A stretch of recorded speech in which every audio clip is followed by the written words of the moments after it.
dear friends and my dear students, you are most welcome in our YouTube channel Easy Learn Classes। आप सभी लोगों का हमारे YouTube channel Easy Learn Classes में स्वागत है। आज का हमारा वीडियो पार्ट 4 होने वाला है चैप्टर परसेंटेज का। आज के इस वीडियो में हम न्यू टाइप के प्रश्नों को सॉल्व करेंगे जो कि बेस्ड होंगे मंथली इनकम और उसके एक्सपेंडिचर और सेविंग्स पे। तो आइए आज का अपना वीडियो हम स्टार्ट करते हैं और देखते हैं आज का पहला प्रश्न हमारा क्या है। आज का पहला प्रश्न हमारा आप लोग देखिए क्या लिखा हुआ है। अंकित अपने वेतन का 40% भाग भोजन पर, 20% घर के किराए पर, 10% मनोरंजन पर और 10% यात्रा पर खर्च करता है। यदि महीने के अंत में वह 3000 रुपये की बचत करता है तो उसका मासिक वेतन कितना है। यहाँ पे बोला गया है कि अंकित कोई भी एक व्यक्ति है, वो अपने वेतन का जो मंथली उसकी इनकम है, मंथली इनकम का 40% भाग भोजन पर और 20% भाग घर के किराए पर, 10% भाग मनोरंजन पर और 10% यात्रा पर खर्च करता है। इतना सब खर्च करने के बाद वो 3000 रुपये की बचत कर लेता है, तो उसका मासिक वेतन कितना है ये हमें बताना है। तो चलिए देखते हैं इस प्रकार के प्रश्नों को कैसे सॉल्व करते हैं। आइए देखते हैं।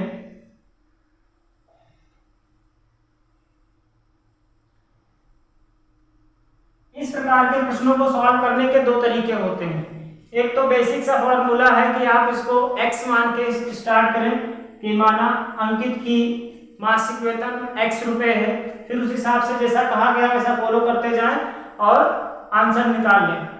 लेकिन अगर हम x मान करके हल करते हैं इसको तो सवाल कहीं ना कहीं बहुत लेंथी हो जाएगा, आगे चल के हम फंस भी सकते हैं। तो इसका हम बताएंगे दूसरा तरीका जिससे आप फंसेंगे नहीं, बहुत ही आसानी से सॉल्व कर सकते हैं बहुत ही कम समय में। तो फिर कौन सा तरीका है वो देखिए। हम यहाँ पे x ना मान करके हम उसका जो मासिक वेतन होगा उसको हम मान लेंगे 100 यूनिट। क्या मान लेंगे? 100 यूनिट। देखिए ऐसे कर सकते हैं, माना मासिक आय या मासिक वेतन हो रहा गया तो वो माना मासिक वेतन बराबर, देखिए हम मान के चलते हैं उसका मासिक वेतन कितना है, 100 यूनिट है। आप यूनिट भी मान सकते हैं, चाहे तो परसेंटेज भी मान सकते हैं 100%, क्योंकि हर चीज अपने आप में 100% होती है। तो आप चाहे तो उसका जो महीने का वेतन है उसको आप 100% भी मान सकते हैं या 100 यूनिट भी मान सकते हैं, कोई फर्क नहीं पड़ेगा। अब ये महीने में इतना कमाता है, इतने में से देखो पहले वो 40% भोजन पर खर्च कर देता है। तो देखिए यहां से उसने 40% भोजन पर खर्च किया। कितना? 40%। 40% का मतलब अगर हम 100 का 40% निकालेंगे तो कितना खर्च किया उसने? 40 यूनिट। 100 का जितना परसेंट आप निकालते हैं उतना ही आता है। तो 40% उसने भोजन पर खर्च किया, यानी 100 का 40% बराबर होता है 40। तो 40 यूनिट उसने कहाँ खर्च कर दिया? 40 यूनिट उसने खर्च कर दिया फूड पर। कहाँ खर्च किया? फूड पर, यानी भोजन पर। फिर बोला गया है 20% घर के किराए पर, अपने वेतन का 20%। तो अब इसका कितना 20% निकालेंगे तो कितना आएगा? 20 ही आएगा, 20 यूनिट। इसका उसने 20 यूनिट यानी 20% कहाँ खर्च कर दिया? रेंट पे खर्च कर दिया। रेंट मतलब घर के किराए पर उसने खर्च कर दिया। 10% मनोरंजन पर खर्च किया। तो अब 10% मनोरंजन पर खर्च करवा देते हैं। ये 10% जब हम 100 का 10% निकालेंगे तो 10 यूनिट आएगा। तो 10 यूनिट उसने कहाँ खर्च किया? मनोरंजन पर यानी इंटरटेनमेंट पर कर दिया। ठीक, इंटरटेनमेंट यानी मनोरंजन पर खर्च कर दिया। उसके बाद बोला गया है 10% यात्रा पर खर्च करता है, यानी वो ट्रेवलिंग भी करता है महीने में, तो 10% वहां चला जाता है। तो देखिए यहाँ पे 10% का मतलब हुआ 10 यूनिट। तो 10 यूनिट कहाँ पे खर्च कर दिया उसने? ट्रेवलिंग पे खर्च कर दिया, मतलब यात्रा पर खर्च कर दिया। अब देखिए एक महीने में वो 100 यूनिट कमाता है। 100 यूनिट, अब ऐसे मान सकते हैं 100 रुपए कमाता है मान लीजिए। ठीक, महीने में कितना कमाता है? 100 रुपए। 100 रुपए में से 40% फूड पर खर्च कर देता है। 100 का 40% निकालेंगे तो 40 ही आएगा। तो मान लीजिए 40 रुपए उसने कहाँ खर्च कर दिए? भोजन पर, फिर 20% रेंट दे देता है यानी किराया दे देता है, तो 100 का 20% निकालेंगे तो 20 ही आएगा। तो मान लीजिए 20 रुपये उसने किराए में दे दिए। फिर 10% मनोरंजन पर खर्च कर देता है, तो 100 का 10% निकालेंगे तो 10 ही आएगा, यानी 10 रुपये या 10 यूनिट आप कह सकते हैं कि वो मनोरंजन पे खर्च करता है। और 10% कहाँ खर्च करता है? यात्रा पर, तो उसका भी 10 बना। तो अब उसके बाद बोला गया है कि वो इतना सब खर्च करने के बाद 3000 की बचत भी कर लेता है। तो अब हमें ये देखना है कि उसका खर्च हुआ कितना। तो यहाँ पे हम लिखेंगे total expenditure, total expenditure, expenditure मतलब क्या हुआ? खर्च। तो टोटल खर्च हम देख लेते हैं उसका हुआ कितना। तो 40 यूनिट उसने खर्च किया भोजन पर, 20 यूनिट खर्च किया उसने किराए पर, 10 यूनिट खर्च किया मनोरंजन पर और 10 यूनिट खर्च किया यात्रा पर। तो अब देखते हैं तो टोटल उसने कितना खर्च किया। तो देखिए 40, 20 60 और 20 80, कितना खर्च किया उसने? 80 यूनिट उसका तो खर्च हो गया। जितना वो महीने में कमाता है उसमें से 80 हमने माना यूनिट, आप परसेंटेज मान सकते हो तो 80% हो जाएगा। रुपए मानो 100 रुपए, तो 100 रुपए अगर मान के चलते हो तो 80 रुपए तो वो महीने में खर्च कर दे रहा है। अब वो बचा कितना रहा? अगर कमाता है 100, खर्च करता है 80, तो बचाता कितना है? तो यहाँ पे आप लिख सकते हो सेविंग। तो बचत बराबर क्या होता है? इनकम जो कि हमने माना 100 माइनस एक्सपेंडिचर यानी खर्च जो कि आया 80, तो कितना आया? 20। यानी वो हर महीने कितना यूनिट बचा रहा है? 20 यूनिट बचा रहा है। पर हमारे पास जो डेटा दिया गया उसके हिसाब से वो महीने में कितना बचा रहा है? 3000 रुपये बचा रहा है। और जो हम मानकर चले हैं उसके हिसाब से कितना बचा रहा है? 20 यूनिट बचा रहा है। यानी हमारा जो 20 यूनिट है वो इसके 3000 रुपयों के क्या है? बराबर है। तो हम यहाँ से कह सकते हैं अकॉर्डिंग टू क्वेश्चन, प्रश्न के अनुसार 20 यूनिट बराबर, जो हमारे 20 यूनिट की बचत हो रही है वो इनके 3000 रुपये के बराबर है। तो यहाँ से हम बराबर कर देंगे 3000। अब इनका मासिक वेतन निकालना है और मासिक वेतन हमने कितना माना? 100। तो अगर 20 यूनिट बराबर है 3000 तो हमें 100 यूनिट बनाना है। तो अगर 20 यूनिट को 100 यूनिट बनाना हो तो कितने से गुणा करेंगे? 5 से। तो आप इधर अगर 5 से गुणा कर देंगे, यहाँ पर 5 से गुणा कर दीजिए तो इधर भी 5 से गुणा कर दीजिए, तो ये 20 पंचे 100 यूनिट। तो 100 यूनिट बराबर कितना हो जाएगा? इधर गुणा करवा दीजिए, 5 तिया 15,000। यानी वो महीने में कितना कमा रहा है? 15,000 रुपए। देख लो अंकित का मासिक वेतन 15,000 रुपए है। आई होप आप लोगों को ये अच्छे से समझ में आया होगा। इतना कुछ टिपिकल नहीं है कि आपकी समझ में ना आए, बहुत ही आसान सा तरीका है। ठीक है, अब हम चलते हैं अपने अगले प्रश्न पर।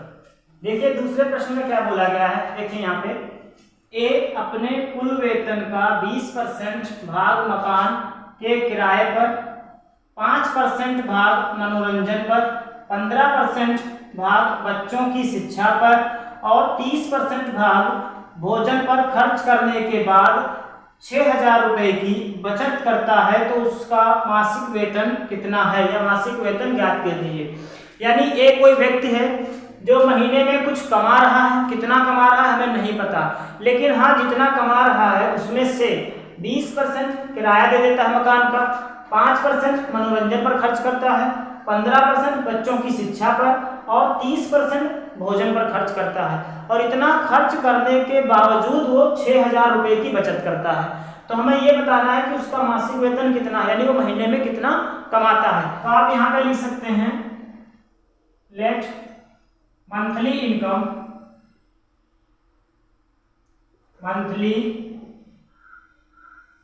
Income of A is 100 unit. ठीक है, हमने क्या मान लिया? हमने माना कि ए की जो मंथली इनकम है यानी मासिक वेतन है वो कितना है? 100 यूनिट है। अब हम देखेंगे कि इसमें वो कितना खर्च कर रहा है। तो सबसे पहले 20% भाग जो है वो मकान के किराए पर देता है। तो अगर हम इसका किराया देखें 100 यूनिट का 20%, तो 100 का 20% निकालोगे तो 20 ही आएगा। यानी वो 20 यूनिट कहाँ खर्च कर रहा है?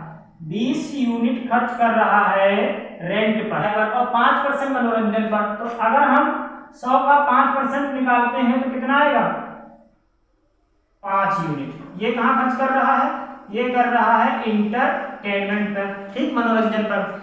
उसके बाद 15% बच्चों की एजुकेशन पे खर्च कर रहा है, यानी शिक्षा पर खर्च कर रहा है। तो अगर हम 100 का 15% निकालते हैं तो कितना आएगा 15 ही यूनिट आएगा, यानी ये 15% एजुकेशन पर खर्च कर रहा है। कहाँ पे खर्च कर रहा है, एजुकेशन पे खर्च कर रहा है। एंड लास्ट में वो 30% जो है पार्ट फूड पर खर्च कर रहा है, यानी भोजन पर।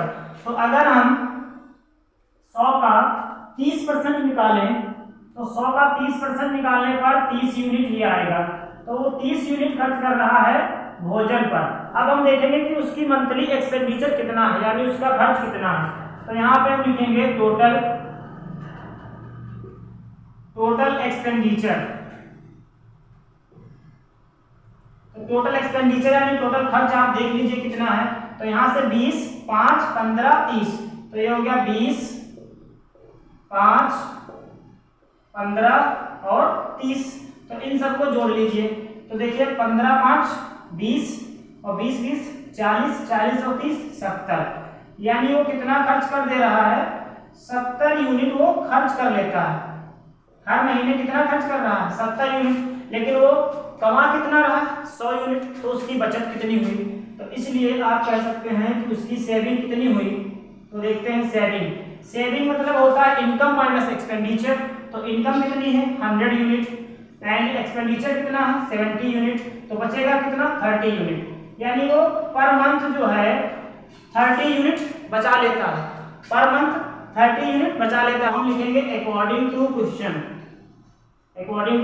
लिखेंगे हम 30 यूनिट बराबर कितने रुपए 6000 के, 6000 के, क्योंकि इनका 6000 हमारे 30 यूनिट के बराबर है। हमारी भी ये बचत है और उनकी भी बचत है। हमें चाहिए 100 यूनिट, तो 30 यूनिट है, इसको 100 बनाओ। तो यहाँ से पहले निकालो 1 यूनिट, तो लिखो इसलिए 1 यूनिट बराबर, तो 30 को उधर भेज दीजिए तो हो जाएगा रुपए 6000 बटे में कितना 30। तो यहाँ से मैं 100 यूनिट बनाना, तो 100 से गुणा कर दीजिए, तो ये हो जाएगा 100 यूनिट बराबर 100 इधर गुणा किया तो उधर भी करवा दीजिए, तो रुपए 6000 बटे 30 गुणा में 100। जब इनको हम गुणा कर लेंगे तो कितना आएगा, जब इसको आप सॉल्व करेंगे तो रुपयों में कितना निकल के आएगा, 3 0 से 0 कट गया, 3 दूनी 6, यानी ये आएगा 20,000 रुपए। कितना आएगा 20,000 रुपए, यानी जो ए है उसकी मंथली इनकम कितनी है 20,000 रुपीज। तो अभी तक हम लोगों ने टाइप 8 के 2 प्रश्नों को देख लिया है। अब हम अपना अगला प्रश्न देखेंगे, तो चलिए देखते हैं। देखिए यहाँ पे प्रश्न तीसरा लिखा गया है, रामू अपने कुल वेतन का 20% भाग मकान के किराए पर और शेष का 70% भाग भोजन पर खर्च करता है। यदि महीने के अंत में वह रुपए 3,600 की बचत करता है तो उसका मासिक वेतन कितना है। ये सवाल पिछले वाले सवाल से थोड़ा सा अलग है। हमने माना कि उसकी जो इनकम है यानी उसकी जो आय है वो कितनी है 100 यूनिट। आप चाहे तो इसको 100% मान सकते हैं, चाहे तो 100 रुपए मान लीजिए, मान सकते हैं, ठीक है। तो हमने कहा उसकी इनकम कितनी है 100 यूनिट है। अब देखिए उसके एक्सपेंडिचर कितने हैं यानी खर्चे कितने हैं। तो बोला गया है कि अपने कुल वेतन का 20% भाग मकान के किराए पर, यानी इतना अगर वो कमा रहा है तो इसमें से 20% कहाँ खर्च कर रहा है मकान के किराए पर। तो देखिए अगर हम इसका 20% निकालेंगे, 100 का अगर हम 20% निकालते हैं तो 20% ही आएगा, सॉरी 20 ही आएगा। अगर हम 100 का 20% निकालेंगे तो 20 आएगा। तो मान लीजिए ये जो 20 यूनिट आया है ये क्या है, ये है उसका रेंट। क्या है रेंट, यानी उसका मकान का किराया है। फिर बोला गया शेष का, यानी रेंट देने के बाद जो शेष बचता है। तो देखिए यहीं पे आपको समझना है 100 यूनिट वो कमा रहा है, 80 100 यूनिट कमाता है, 20 यूनिट किराए पर दे देता है, तो बचता कितना है उसके पास बचता है 80 यूनिट। कितना बचा? 80 यूनिट। ये उसका क्या है? ये रेस्ट पार्ट ऑफ उसकी इनकम है। 20% हाउस रेंट देने के बाद 80 यूनिट वो बचाता है, यानी 80% बचाता है। उसके बाद बोला गया है शेष का 70% भाग भोजन पे खर्च कर देता है। जो उसकी रेस्ट इनकम बची उसमें से 70% भोजन पे खर्च करता है। तो अब इसमें से वो खर्च करेगा यहाँ से, तो इसमें इसको हम फिर ऐसे डिवाइड कर देंगे। 70% 80 लिखा हुआ है और 80 का 70% वो खर्च कर देता है। तो देखिए अगर हम 80 का 70% निकालें, 70% का मतलब 70/100, तो कितना आएगा? तो 0 0 यहाँ से कट जाएगा, तो 8 7 56, यानी वो 56 यूनिट कहाँ खर्च कर रहा है? ये आया 56 यूनिट। 56 यूनिट कहाँ खर्च कर रहा है? तो बोला गया है भोजन पर, यानी ये वाला जो 56 खर्च कर रहा है वो कहाँ खर्च कर रहा है? फूड पर। उसके बाद बोला गया यदि वो महीने के अंत में कितने रुपए बचाता है। तो देखो अगर पहले उसके पास 100 यूनिट थे, 20% किराए पर दिया यानी 20 यूनिट दे दिया, तो बचा कितना? 80 यूनिट। 80 यूनिट में से 70%, ये यहाँ पे लिख दीजिए भले ही समझ में आ जाएगा, 70% और यहाँ 20%, तो 80 का 70% होता है 56, यानी 56। ये दे दिया भोजन पर। तो अब बचा कितना ये देख लीजिए, तो कितना बचा? 80 थे, 80 से 56 निकाल दिए तो कितना बचा? 24। कितना बचा? 24 यूनिट। ये उसकी क्या है? यही उसकी सेविंग है, बचत है। क्या है? उसकी बचत है। अब हमारे हिसाब से देखिए इन दोनों को जोड़ने पर 80 आ रहा है, हाँ आ रहा है आराम से, फिर इन दोनों को जोड़ने पे 100 आ रहा है, सही है। यानी ये उसकी बचत है अकॉर्डिंग टू मी, हमारे अनुसार, क्योंकि हमने उसकी इनकम मानी थी 100 यूनिट, लेकिन प्रश्न के अनुसार वो कितना बचाता है? 3600 रुपए। तो हमारे जो 24 यूनिट आए हैं वो इनके 3600 रुपयों के क्या है? बराबर है। तो इसको हम बराबर कर देते हैं। चलिए बराबर करते हैं।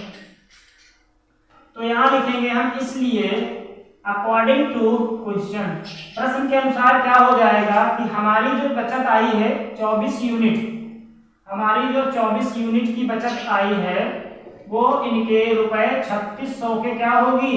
बराबर होगी। अब यहाँ से हमें चाहिए इनका मासिक वेतन यानी मंथली इनकम, और मंथली इनकम हमने मानी 100 यूनिट, तो 24 है यूनिट, 24 यूनिट का मान है 3600, तो हमें 100 यूनिट का मान चाहिए। तो हम डायरेक्टली यहाँ से क्या करेंगे? पहले 1 यूनिट का मान निकालेंगे। तो 1 यूनिट बराबर ये 24 उधर जाएगा, तो ये हो जाएगा रुपए 3600 और बटे में आ जाएगा 24। पर हमें 1 यूनिट का मान भी नहीं चाहिए, हमें 100 यूनिट का मान चाहिए। तो 100 बनाइए, तो इसलिए दोनों पक्षों में 100 से गुणा करिए, तो यहाँ हुई तो ये बन गया 100 यूनिट।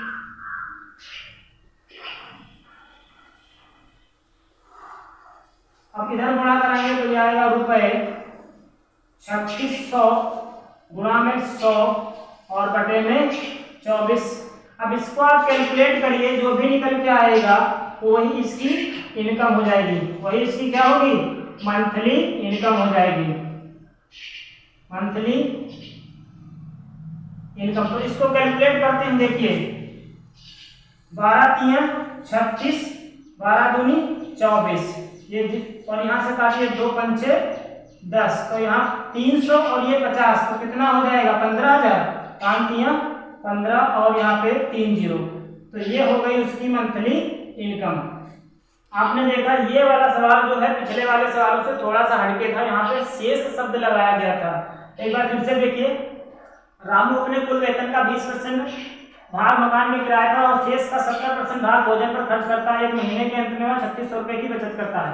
हमने मान लिया महीने में वो 100 यूनिट कमाता है, 20% दे दिया किराया यानी 20 यूनिट, बचा कितना? 80 यूनिट। 80 में से 70% यानी 56 भोजन पे खर्च कर दिया, तो बचा कितना? 24। यही उसकी बचत है। हमारी बचत आई 24 यूनिट, प्रश्न में दिया गया 3600 यूनिट, तो 24 यूनिट बराबर 3600 यूनिट। यहाँ से 1 यूनिट का मान निकाल के 100 यूनिट निकाल लिया, और जितना है वही इसकी मंथली इनकम हो जाएगी।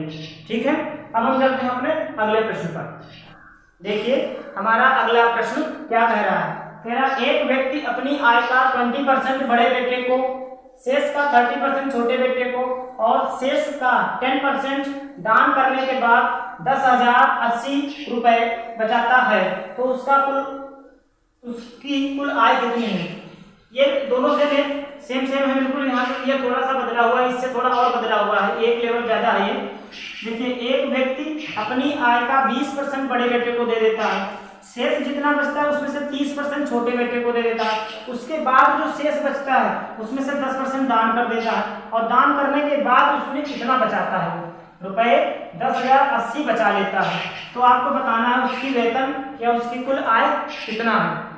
तो देखिए यहाँ पे वही हम बात करेंगे कि आय पूछी गई है, तो हमने मान लिया कि इनकम उसकी कितनी है, हम 100 मान के चलते हैं, तो हमने माना इनकम उसकी कितनी है 100 यूनिट हमने मान लिया, कितना माना 100 यूनिट। अब देखिए पहली कंडीशन कह रहा है एक व्यक्ति अपनी आय का 20% बड़े बेटे को दे देता है, कितनी मानी हमने 100 यूनिट, इसमें से 20% बड़े बेटे को दे देता है। तो अगर आप 100 का 20% निकालेंगे तो कितना आएगा, 100 का 20% का मतलब हुआ 20 यूनिट, क्योंकि हमने इसकी सैलरी मांगी है यूनिट में, यानी वो 20 यूनिट किसको दे देता है, अपने बड़े बेटे को, ये इतना दे देता है अपने बड़े बेटे को। उसके बाद बोला गया शेष शब्द जोड़ दिया गया, देखो शेष का, तो जब 20 यूनिट अपने बड़े बेटे को दे देता है तो बचता कितना, ये भी तो देखो, तो शेष बचा कितना, 100 था 20 निकल गया, बचा कितना 80 यूनिट उसका क्या बचा, ये रेस्ट बचा, यानी उसका शेष बचा। उसके बाद देखिए बोला गया है शेष का 30% छोटे बेटे को, यानी अब ये जो बचा हुआ है इसका 30% छोटे बेटे को दे देता है। तो अब 80 का 30% निकालें, तो 80 का जब आप 30% निकालेंगे तो कितना आएगा, 3 और 24 यूनिट, कितना आएगा 24 यूनिट। आप देखिए कैसे निकालेंगे, 80 का 30% का मतलब हुआ बटे में 100 लगाएंगे, 1 0 2 0 तो 2 0 ये कट गया, 3 8 24 आ गया। तो वो 24 यूनिट किसको दे देता है, छोटे बेटे को,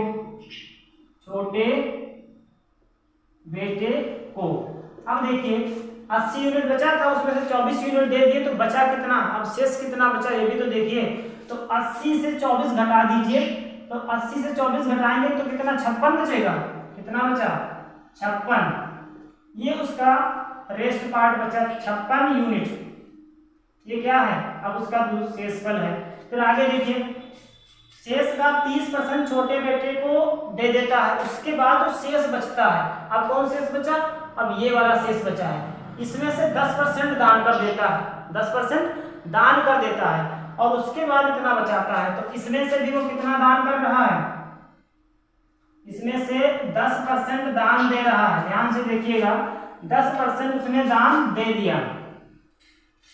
तो देखो 10% दान दिया, यानी 56 का 10%, 56 का 10%, तो 56 का 10% यहाँ पे मैं निकाल दे रहा हूँ। देखो 56 का 10% जब आप निकालेंगे तो कितना आएगा, 1 0 यहाँ से कट जाएगा तो आएगा 5.6, यानी इतना वो दान दे देता है। 56 का 10% तो कितना देता है वो, 5.6 यूनिट ये दे देता है दान, ये हो गया उसका दान। उसके बाद देखिए अब शेष बचा कितना, तो कितना बचा देखिए 56 से 5.6 निकाल दीजिए, कितना बचा, तो ये बचेगा 50.4, ये उसकी हो गई रेस्ट, और यही हम कहेंगे बचत, क्या कहेंगे, ये है उसकी बचत, इतना वो बचाता है।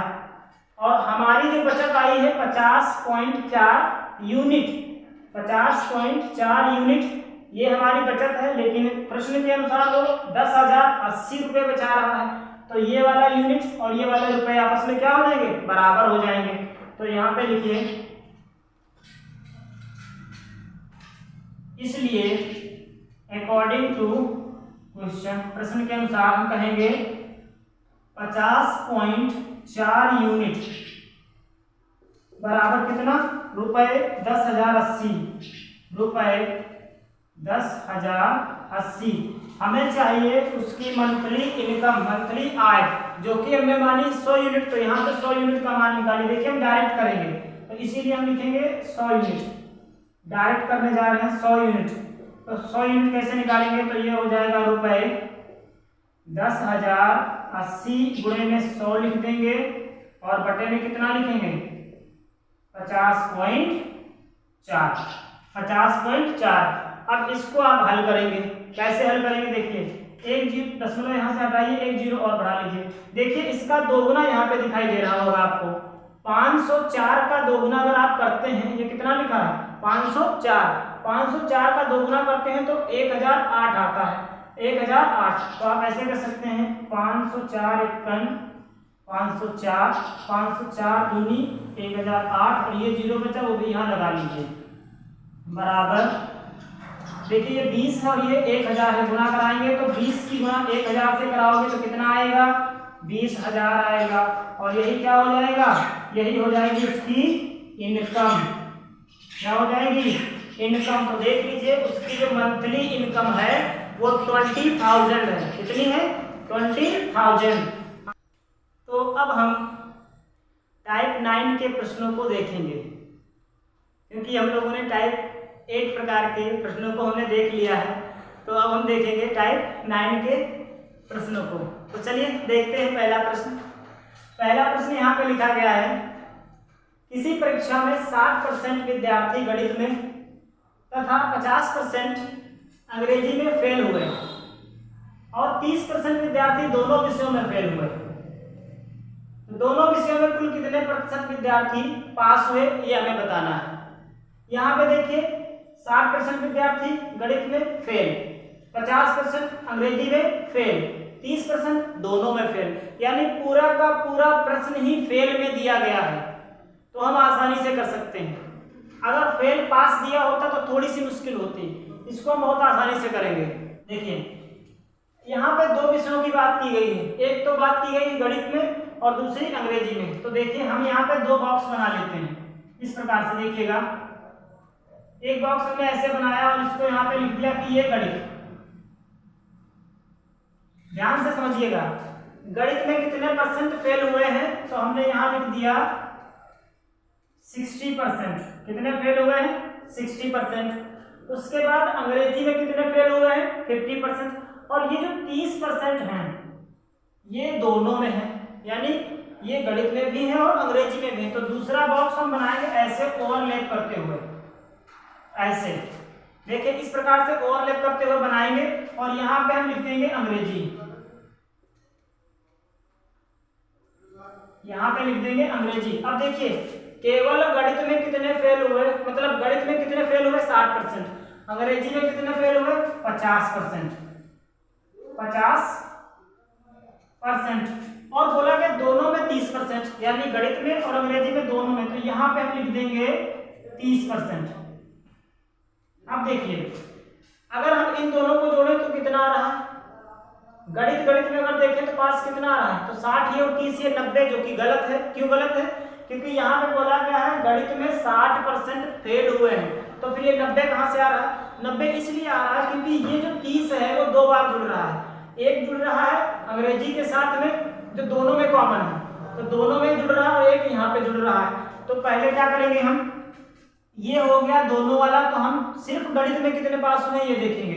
तो 60 में कुल फेल हुए हैं और उसमें से 30% ऐसे हैं जो दोनों में फेल हुए हैं। तो यहाँ से हम 60 से 30 घटाएंगे तो कितना आएगा 30%। समझिएगा जरा, केवल गणित में कितने फेल हुए हैं 30%, केवल गणित में।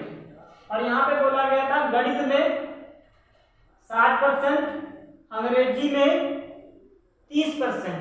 तो हमने ये वाले जो परसेंटेज निकाले हैं ये कौन से हैं, ये ऐसे हैं जो सिर्फ गणित में ही फेल हुए हैं और 30% ऐसे हैं जो गणित और अंग्रेजी दोनों में हुए हैं। तो गणित ये भी फेल है, ये भी फेल है, लेकिन ये केवल है। इतने लोग केवल गणित में फेल हुए, अंग्रेजी में फेल नहीं हुए हैं। और ये अंग्रेजी में भी है और गणित में भी। तो 30-30 60 टोटल बन रहा है।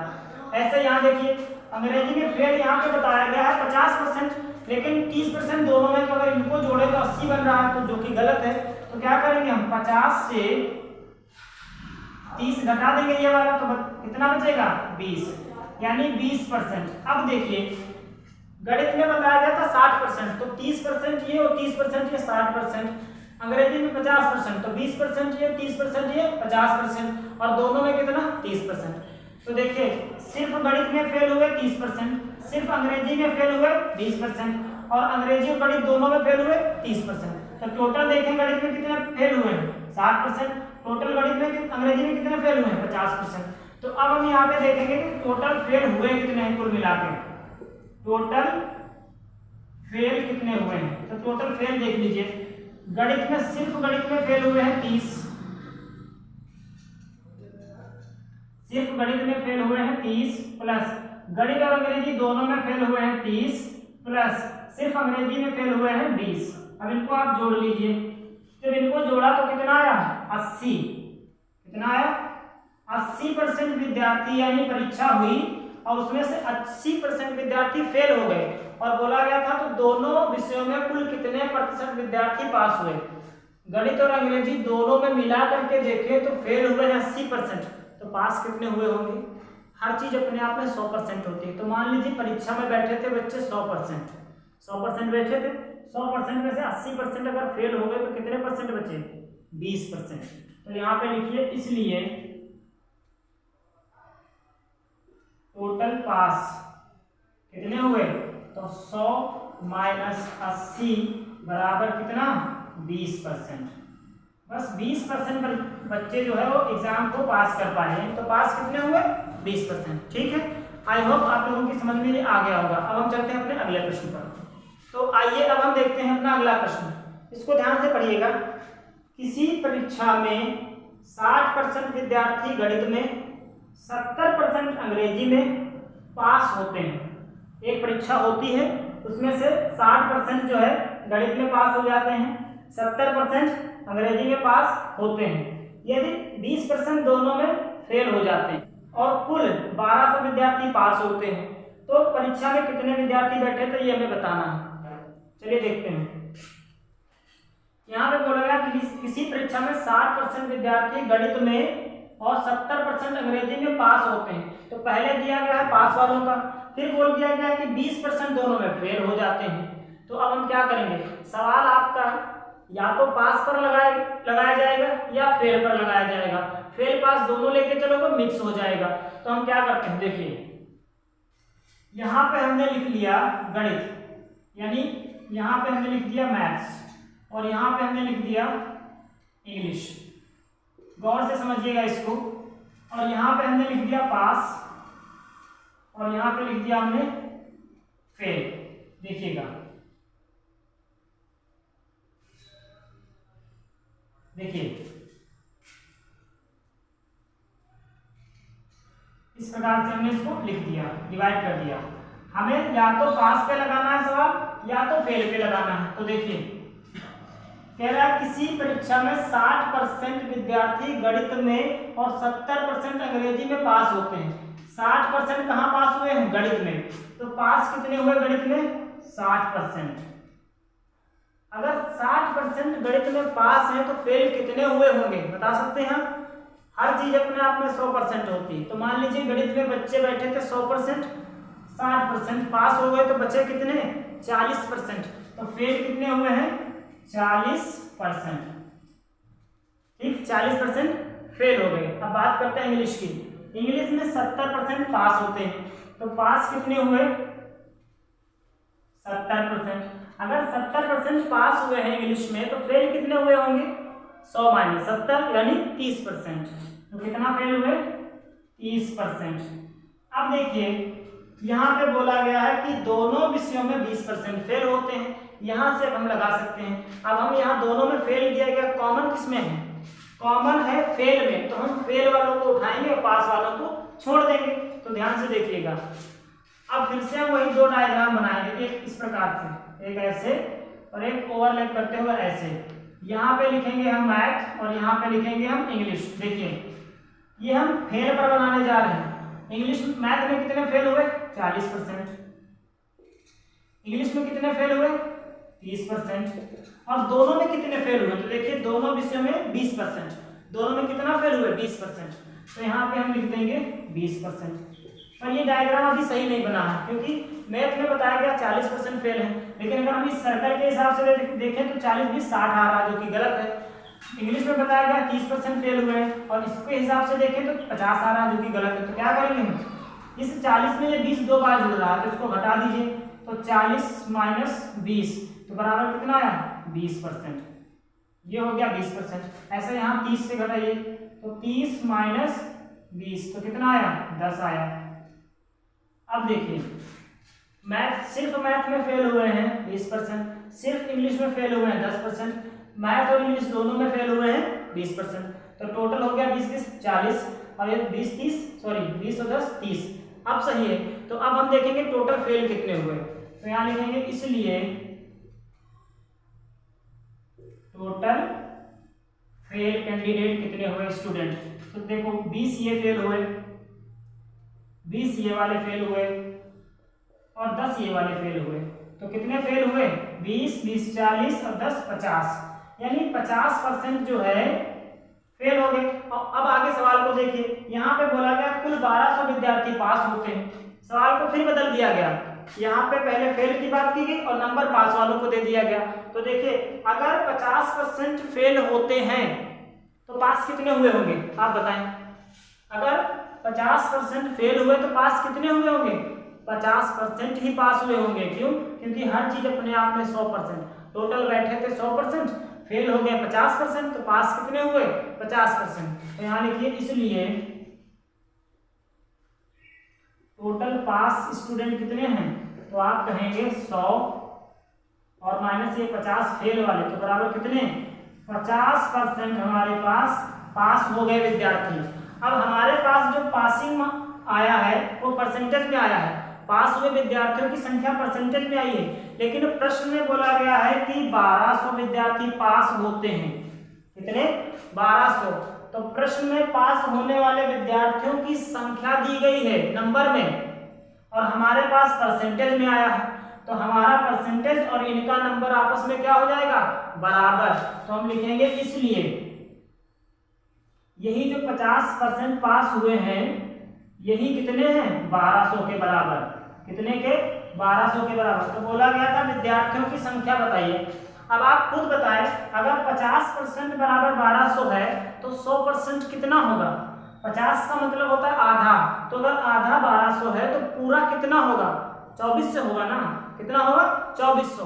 तो आप सीधे यहां से लिख दीजिए इसलिए 100% बराबर कितना, इसका दोगुना कर दीजिए 2400। तो बोला गया था विद्यार्थियों की कुल संख्या बताइए, विद्यार्थियों की कुल संख्या। तो हम कह सकते हैं विद्यार्थियों की कुल संख्या 2400 है। तो आइए अब हम देखते हैं टाइप 9 के प्रश्न नंबर 3 को, और देखते हैं कि इसमें क्या बताया गया है। चलिए देखते हैं। बोला गया है कि एक चुनाव में 7000 मतदाताओं ने मतदान किया। In a election 7000 voters are voting, यानी एक चुनाव में 7000 मतदाताओं ने मतदान किया। 7000 मतदाताओं ने मतदान किया, उनमें से 20% अवैध घोषित हो गए। जितने मतदान पड़े 7000 पड़े, यानी 7000 वोट पड़ी, उसमें से 20% को अवैध घोषित कर दिया गया, यानी इनवैलिड बता दिया गया। और पहले उम्मीदवार को कुल वैध जितने वैलिड थे उसमें से 55% मत प्राप्त हुए, तो दूसरे उम्मीदवार को कितने मत प्राप्त हुए, यानी कितनी वोट प्राप्त हुई दूसरे वाले को। बहुत ही आसान सा प्रश्न है, इसको तो आप कर सकते हैं आराम से। 7000 पड़े, 20000 इनवैलिड हो गए, अमान्य हो गए, तो जितने बचे उसमें से 55% एक को मिल गए, तो दूसरे को कितने मिले हमें ये बताना है। तो चलिए देखते हैं कैसे लगाएंगे इस प्रश्न को, ठीक है। तो आइए देखते हैं। इसमें मानने लायक कुछ है ही नहीं। देखिए 7000 ये तो टोटल दिया ही है, ये क्या है, ये टोटल वोट है जो पड़े हुए हैं, उसमें से 20% इनवैलिड हो गए। तो चलिए 20% इनवैलिड देखते हैं। यहाँ पे देखिए 20% इनवैलिड। अब यहाँ पे बोला गया है कि 20% क्या हो गए, 20% हो गए इनवैलिड, अमान्य हो गए यानी अवैध हो गए। तो क्या इन 20% का हमें कोई काम है? कोई मतलब नहीं हमें। जब कोई मतलब नहीं इनसे हमें, तो हम इनको निकालें क्यों? इनको हम छोड़ देते हैं। हमारा मकसद है कि बचे कितने वो देखना है। तो 7000 थे, 20% अमान्य हो गए तो बचे कितने? तो मान के चलिए हर चीज अपने आप में 100% होती है, तो ये भी अपने आप में 100% है। 20% खराब हो गए तो बचे कितने? 80%। 80% देख लेते हैं कितना होता है। तो यहाँ पे आप निकाल देंगे 70,000 का 7,000 का 80%। 80% का मतलब होता है 80/100। जब आप इसको निकालेंगे तो कितना आएगा? 7 8 56, 1 2 0 यहाँ से काट दीजिए तो ये बचा कितना? ये आया 5,600। और ये कैसे वोट हैं? ये वोट हैं वैलिड वोट, मान्य या वैध हैं। 20% इनवैलिड थे, उनको हमने जाने दिया, कोई मतलब नहीं। 7,000 का 80% निकाला क्योंकि 20 गए तो 80 बचे, और इतने वोट मान्य हैं। इसमें से देखिए एक उम्मीदवार को 55% मिले। अब इसको दो जगह बांटना है क्योंकि 2 उम्मीदवार थे, तो चलिए 2 जगह बांट देते हैं। इस प्रकार से हमने 2 जगह बांट दिया।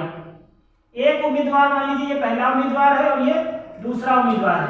पहले उम्मीदवार को 55% वोट मिले, ठीक, 55% वोट इसने गेन किया। तो दूसरे वाले को कितने मिले यही हमें बताना है।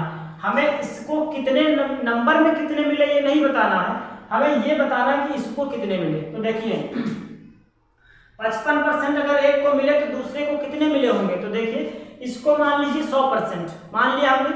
100% में से 55% तो ये ले गया, 55% ये ले गया, तो वो कितना पाएगा? तो 100 से जितना बचा 45 बचा। तो दूसरा वाला कितना पाएगा? 45%। कितना पाएगा? 45% भाई दूसरे वाले को मिले। लेकिन हमें परसेंटेज में बताना ही नहीं है, हमें ये बताना है कि दूसरे उम्मीदवार को कितने मत मिले, यानी नंबर्स में बताना है। तो 5600 का 45% निकाल दीजिए। तो देखिए इसलिए 5600 टोटल थे, इसमें से इसको मिले 45%, तो 45% इसका निकाल दीजिए। यहाँ से 2 0 चले गए तो बचा कितना? 56 गुणे 45। और 56 गुणे 45 जब हम करते हैं तो कितना आता है? गुणा करवा लीजिए। देखिए ये रहा 56 और ये रहा 45। 5 छक्का 30, 55 25, 3 28 और 4 6 24, और ये हो गया 52। 2 और 4 पंचे 20 और 5 25। तो कितना मिला इसको? 2520 वोट मिले इसको। दूसरे वाले उम्मीदवार को कितने मिले? 2520 वोट मिले। अब हम चलते हैं अपने अगले प्रश्न पर। देखिए हमारा अगला प्रश्न क्या कह रहा है कि एक चुनाव में 2 उम्मीदवार थे। यदि पहले उम्मीदवार को 40% वोट मिले और वह दूसरे उम्मीदवार से 298 वोटों से हार गया, तो चुनाव में कुल कितने वोट डाले गए थे? तो देखिए यहाँ बताया गया एक चुनाव में 2 उम्मीदवार थे। यदि पहले उम्मीदवार को 40% वोट मिले और वह दूसरे उम्मीदवार से 298 वोटों से हार गया, तो चुनाव में कितने वोट डाले गए थे? यहाँ पे मैं ये नहीं बताया गया वोट कितने पड़े थे, हमें यही बताना ही है कि वोट कितने पड़े थे। सिर्फ ये बताया गया कि पहले कैंडिडेट को 40% वोट मिलते हैं और वो सेकंड वाले कैंडिडेट से 298 वोटों से हार जाता है। तो चलिए देखते हैं। माना हमने, देखो हमने मान लिया अपनी तरफ से टोटल वोट कितने पड़े थे, हमने बताया आप 100 मान के चले, गलत नहीं होगा। तो हमने माना टोटल वोट पड़े थे कितने? 100, ठीक, हमने मान लिया 100 पड़े थे। अब 100 में से 2 कैंडिडेट थे तो 2 जगह जाएंगे वोट, जाहिर सी बात है जब 2 लोग हैं तो 2 जगह बटेंगे। तो एक कैंडिडेट ये वाला हो गया, दूसरा कैंडिडेट ये वाला हो गया। अब देखिए यहाँ पे बोला गया कि यदि पहले वाले उम्मीदवार को 40% वोट मिले। अब सोचिए पहले वाले को मिलते हैं 40%, पहले वाले को 40%, हमने कितना माना था? 100, और 100 में से 40% पहले वाले को मिल गए, तो दूसरे को कितने मिले होंगे बताइए? टोटल था 100, 100 में से 40% तो एक ले गया, तो दूसरा कितना ले जाएगा? 60%। कितना ले जाएगा? 60%। तो दूसरे वाले को मिला 60%। और ये बताया गया कि पहला वाला उम्मीदवार जब 40% वोट पाता है तो दूसरे उम्मीदवार से 298 वोटों से हार गया। हारेगा तो जाहिर सी बात है, क्योंकि ये 40 ला रहा है और ये 60% ला रहा है, तो ज्यादा कौन ला रहा है? दूसरा वाला, तो दूसरे से हारेगा। लेकिन यहाँ पे बताएगा नंबर्स में हारा है, कितने नंबर में? 298, 298। तो देखिए पहले वाले का परसेंटेज है 40, दूसरे वाले का परसेंटेज है 60, दोनों के बीच का गैप कितना है? तो दोनों के बीच का गैप है 20%। कितना है? 20%। इसी 20% की वजह से ये हारा है, क्योंकि 20% ये ज्यादा ले गया, 20% ज्यादा ले गया, या हम यूं कह सकते हैं कि पहला कैंडिडेट 20% से हार गया, 20% से हार गया। तो परसेंटेज में कितना हारा? 20%। और यहाँ नंबर में बताया गया 298 वोटों से, तो ये 298 वोटों से हारा है और परसेंटेज में 20% से हारा है, यानी ये 20% किसके बराबर है? 298 के। तो हम यही 20% बराबर कर देंगे 298 के। आई बात समझ में? अब हमें क्या निकालना है कि चुनाव में कुल कितने वोट डाले गए थे। तो कितने डाले गए थे? 100, और हमारे पास कितना? 20%। ठीक, तो हम क्या करेंगे, हम मान लेते हैं ये भी परसेंटेज में, हमें 20% बराबर 298 दे रखा है, हमको बनाना है 100%। कितने से गुणा कर दे हम 100% बन जाए?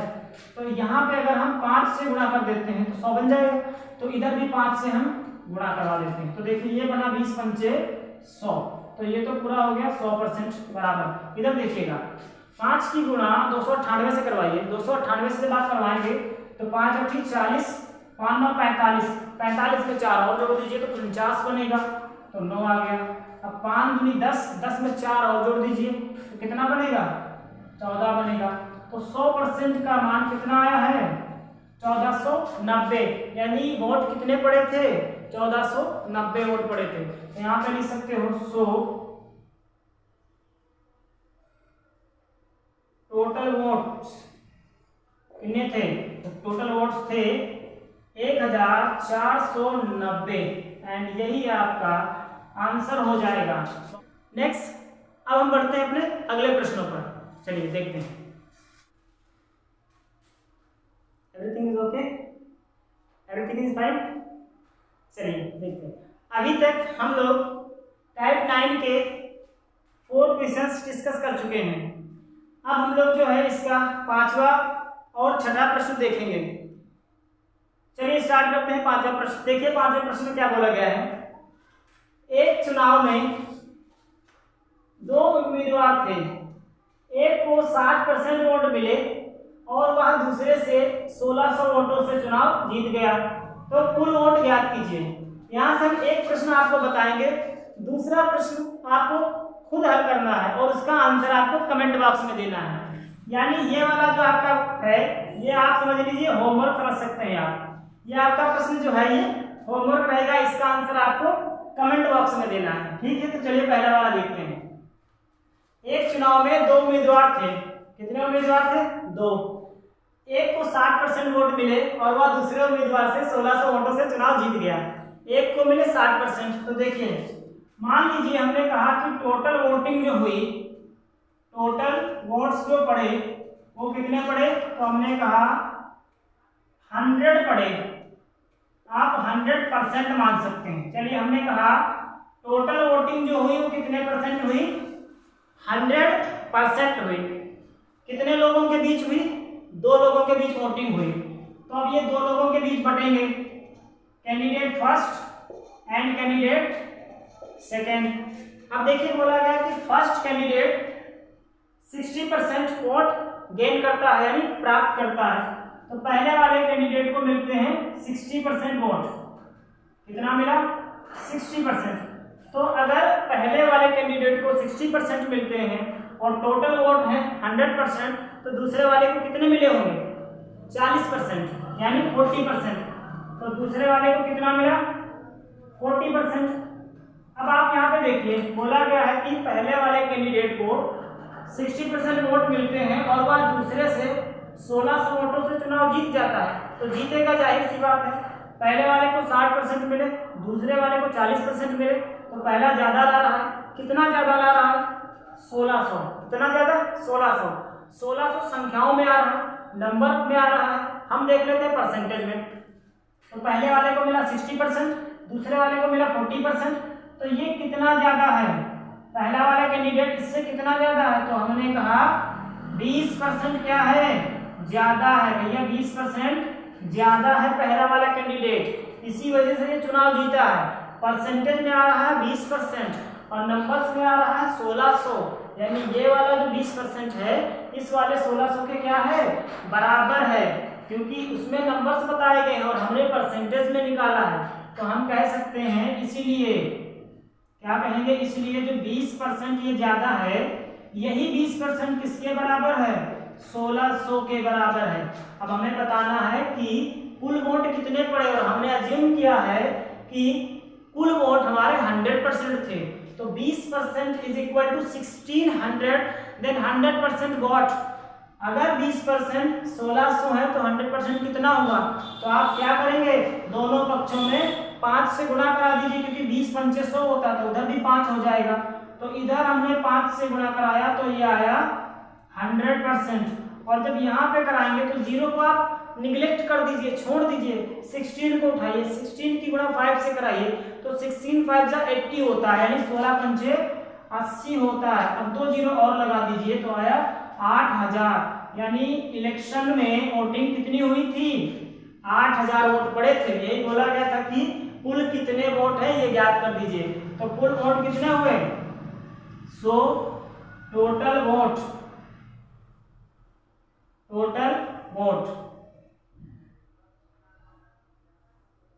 बराबर है 8000, कितने हैं, 8000 वोट पड़े थे इलेक्शन में।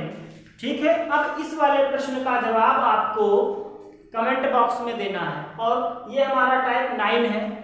अब हमारा टाइप 10 बच रहा है, उसके बाद एक पार्ट और आएगा मिसलेनियस का, जिसमें जो सारे रह गए हैं प्रश्न तरह तरह के, उनको हम एक ही मिसलेनियस में कर लेंगे, उसके बाद ये चैप्टर हमारा समाप्त हो जाएगा।